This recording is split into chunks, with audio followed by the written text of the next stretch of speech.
దశాబ్దాల పాటు పోలీస్ శాఖలో తనదైన ముద్ర వేసి అంకితభావంతో సేవలందించిన future city police commissioner G Sudheer Babu బుధవారం పదవీ విరమణ చేశారు.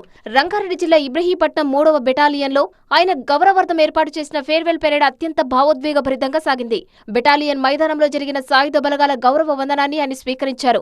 31 సుదీర్ఘ సర్వీసులో తాను దాటి వచ్చిన జ్ఞాపకాలను నెమరవేసుకుంటూ ఆయన భావోద్వేగానికి లోనయ్యారు. ఈ సందర్భంగా సిపి సుధీర్ బాబు మాట్లాడుతూ పోలీస్ శాఖలో ఎవరికి రాని అరుదైన అవకాశాలు తనకు దక్కాయని, వివిధ కమిషనరేట్ల పరిధిలో 4 సార్లు కమిషనర్గా విధులు నిర్వహించడం నా అదృష్టంగా భావిస్తున్నానన్నారు. దాదాపు 31 పాటు వివిధ హోదాల్లో ప్రజలకు సేవలందించడం గొప్ప తృప్తిని ఇచ్చిందని సుధీర్ బాబు తెలిపారు. ఈ డిపార్ట్మెంట్ ఎంతో రుణపడి ఉన్నాను. ఈ డిపార్ట్మెంట్ నాకు అన్ని విధాలుగా నన్ను గుర్తించింది. నాకు ఇంకా చాలా ఎక్కువ ఇచ్చింది డిపార్ట్మెంట్ అనిపిస్తుంది ఒకసారి చూస్తే. I'm only police officer who got opportunity to work as a police commissioner 4 times. పనిచేసే విధంగా నాకు ప్రభుత్వం అవకాశం కల్పించింది. మా పోలీసు ఉన్నతాధికారులకి నేను